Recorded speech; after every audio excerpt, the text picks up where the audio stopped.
Je crois que le budget participatif doit permettre l'émergence de la parole, qui permet de réaliser des projets qui n'apparaissent pas comme prioritaires aux yeux de l'exécutif parisien ou des maires d'arrondissement. Le budget participatif doit être un moment aussi de sociabilité. À ce titre, je salue la grande nouveauté de ce budget qui réside dans l'organisation d'animations, de temps d'échange en amont, afin de favoriser la co-construction des projets, même si le contexte sanitaire actuel ne le permet pas. Mais c'est un moment justement qui permet de renforcer la vie associative, la vie démocratique. Je pense notamment qu'en termes de démocratie, nous devons nous attacher à lutter contre les inégalités. Et les inégalités, elles sont cruciales dans ce regard qu'on a sur le budget participatif, parce que quand on regarde l'ensemble des Parisiens qui participent, eh bien malheureusement, c'est bien souvent dans les quartiers les plus défavorisés où la participation est la plus basse. C'est un peu comme d'ailleurs aux élections.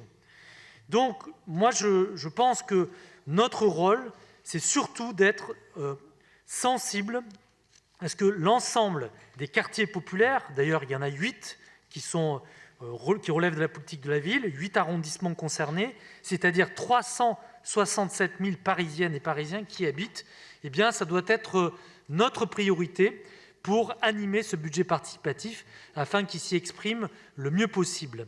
Le but initial de la démocratie participative est bien de faire émerger la parole de celles et ceux qui sont privés de cette parole. Et cette parole ne se limite pas d'ailleurs au quartier dans lequel on vit. Au projet, on invite à réfléchir sur tout Paris dans sa globalité. Et donc, je félicite la double échelle du budget participatif, que ce soit l'arrondissement ou l'échelle de Paris. Alors, les amendements qu'on vous propose visent à tenir compte des disparités territoriales des arrondissements, notamment la mise en œuvre de la campagne de communication. Pour que le plus grand nombre d'habitants se sentent investis, nous proposons d'adapter nos outils de communication et de diffusion à l'information.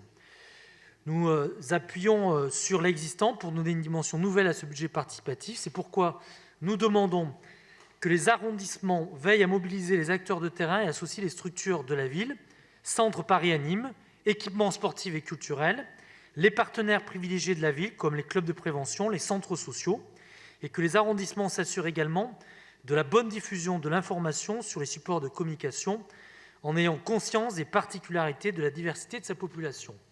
La deuxième proposition qu'on fait par voie d'amendement est que, dans la poursuite des engagements pris en faveur des quartiers populaires, la ville se fixe comme objectif de consacrer 25% de son budget participatif aux quartiers populaires. Un mot sur le budget lui-même et les projets. Alors, les critères de recevabilité sont mentionnés dans la charte.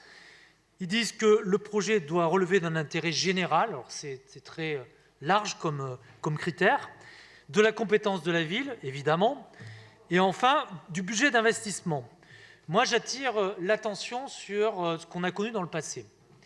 On a des cas, notamment dans des écoles ou dans des bâtiments publics, où des travaux qui étaient normalement obligatoires, qui relevaient finalement de la maintenance des équipements, n'avaient pas été effectués et ont été priorisés par le budget participatif.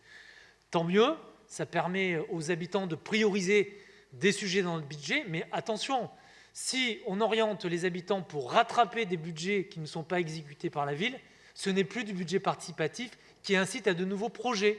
Donc, moi j'insiste et je demande à ce qu'on soit vigilant, à ce que le budget engendre des projets qui soient nouveaux. Nous sommes d'accord sur ces points et je pense que nous devons aussi être clairs. Et je pense, Paul Simondon n'est pas là, mais on lui transmettra le message. Je pense qu'il faut aussi faire preuve de pédagogie et de présentation de ce que c'est le budget de la ville auprès des habitants.